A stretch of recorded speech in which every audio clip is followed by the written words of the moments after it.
This is Unit 3, Linear Relationships, Lesson 6, More Linear Relationships, and this first activity is called Growing. And so what you are to do is to figure out the pattern of these diagrams that are growing. So what is the pattern in that growth? And can you write a mathematical description of that pattern? And so the idea is if you go out to the 100th diagram, can you then calculate how many squares are going to be in that 100th diagram based on these first three diagrams?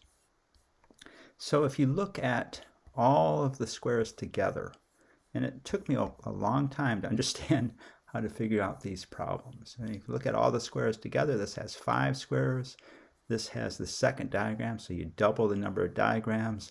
But this has 12 squares, so that's more than doubling the 5.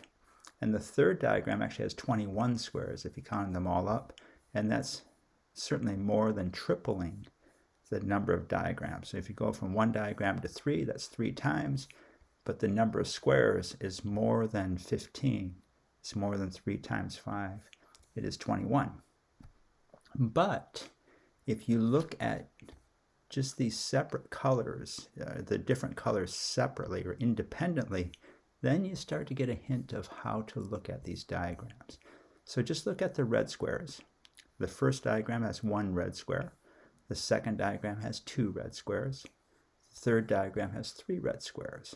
So it looks like the number of the diagram is the number of the squares. So 1, 2, 3. So you'd predict that the fourth diagram is going to have 4 red squares. The fifth diagram is going to have 5 red squares. Well, that's not too bad. And then look at the blue squares. The first diagram has 3 blue squares. The second diagram has 6 blue squares. Well, that's 2 times 3. So there's 2 groups of 3. So if you go to the second diagram, you're going to multiply the number of blue squares by 2. If you go to the third diagram, that's 3 groups of 3 squares. You go to the fourth diagram, that's 4 groups of 3 squares. So it looks like if you go out the number of diagrams, you multiply that number of diagrams by 3, that's going to tell you the number of blue squares. Because you go out 10 diagrams, that's 10 groups of 3 squares. So 10 times 3 would be 30. You'd expect to see 30 blue squares in this line. So that's not too bad. So it's 3 times as many as the red squares each time. And that makes sense. It's 3 times the number of the diagram. And finally, if you look at the yellow squares, that increases from 1. So you go to the second diagram, that's 4 squares. Well, that's the length of the side increases. It doubles. It goes from 1 to 2, but then 2 times 2, the area of this square is the square of the side. So 2 times 2 is 4. If you go to the third diagram, 3 units on one side, 3 units on the second side. So the area, the number of squares inside are 3 times 3, which is 9 squares inside. So that's the length of the side triples for the third diagram, but the number of squares inside is the square of that number, or 3 times 3, which is 9. You went to the fourth diagram, it's going to be 4 times 4, or 4 squared. The fifth diagram is going to be 5 times 5, or 5 squared. So if you look at just the yellow squares, for the first diagram, it's 1 times 1, or 1 square. The second diagram, it's 2 on each side, so it's 2 times 2, which is 4 squares. The third diagram, it's 3 times 3, which is 9 squares. So 3 squared is 9. So it looks like whatever diagram I'm at, if I square that number, so let's say I'm at the 10th diagram. If I square that number 10, that's going to be 10 units along one side times 10 units along the other side. 10 times 10 is 100, so there would be 100 of these yellow squares. So it's going to be the number of the diagram squared. Well, that's it. Now we're getting somewhere. So now you try to put it together. The blue, once again, was 3 times the number of the diagram. 3 times the number of the diagram is 6. 3 times the number of the diagram is 9. So it looks like you multiply the number of the diagram, n, times 3. So the nth term means you go out 100 diagrams, 500 diagrams, 700 diagrams. So whatever diagram it is, you multiply that number times 3. And the red squares is just the number of the diagram. 1 square, 2 squares, 3 squares. So the number of the diagram is the number of red squares. All right, so you put it together. The yellow squares are the number of the diagram squared. So 3, the third diagram, is 3 squared. So you write that, that's the number of the diagram squared. Then you're going to add that to the number of blue squares, which is 3 times the number of the diagram, because there's the number of the diagram, that number of groups of 3.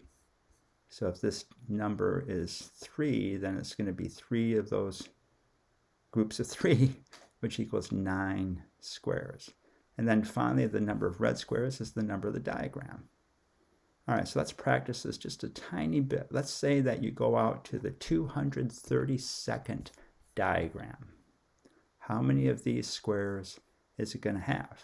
Well, if you go out to the 232nd diagram, the yellow squares are going to be 232 squares along one side times 232 squares along the other side. And the total number of squares in that area is going to be 232 times 232, which is 232 squared. So 232 squared. The blue squares are going to be 3 times that number of the diagram. So every diagram you have 3 blue squares. So you have 232nd at the 232nd diagram, the number of blue squares is going to be 3 times that number. So 3 times 232. And the number of red squares is going to be just the number of the diagram, 232. So now you do that calculation, 232 times 232, that equals 53,824 squares are going to be the yellow squares. You're going to add that to 3 times the number of the diagram, which is 696 squares. So these blue squares are going to be 696 squares long. So it's 3 times the yellow squares on a side. So this is 232 on a side, so it's 3 times that length. So this is 3 times this length. This is 3 times this length. The blue squares are 3 times this length right here, which is 3. And the number of red squares is just the number of the diagram. So this is the 232nd diagram, so it's 232 red squares. So what does a drawing of that look like? First of all, the total, 54,752 squares. A lot of squares. And what does the drawing look like? Well, the number of yellow squares is going to be that 53,824 yellow squares are going to go in this area. The number of blue squares, this is going to be 696 squares long. So 696 squares. And the number of red squares is going to be 232. Notice this is the same length as one of these sides, 232. And this is 1/3 the length of the blue squares. So 232 is 1/3 of 696. Well, then I started getting myself in trouble because I started thinking, well, is this really what the diagram would look like? And the answer is no, because the width, this width right here, is going to be just 1 unit. It's going to be one of these 232 lengths. So it's going to be 1 over 232, that fraction of this whole length. So it's going to be really, really, really, really, really thin. The way that I drew it right here, this is only 1/3 of this length, but it has to be 1 over 232, if you understand what I'm saying. It's 232 units all along here. But this width right here is only one of those. So this diagram would look something like this, but it wouldn't even look like this. This width here, this is going to be so thin that you probably can't even see it compared to this diagram. So this would be the 53,824 squares. This would be the 696 squares tall, long, but the thickness would be so thin that you wouldn't be able to see it. And this red line here would be the same thickness as the blue one, but it would be 1/3 the length, and it would be the same length as this side right here. So, you know, this takes a little bit. The point is that you start to get into some pretty sophisticated mathematics fairly quickly just looking at these patterns. And finally, something else to look at is the relationship of the red squares, the relationship of the blue squares, and the relationship of the yellow squares. Because the title of this lesson is More Linear Relationships. This whole thing is about linear relationships. Well, the red squares and the blue squares are linear relationships. As a matter of fact, there's the special case of being proportional relationships.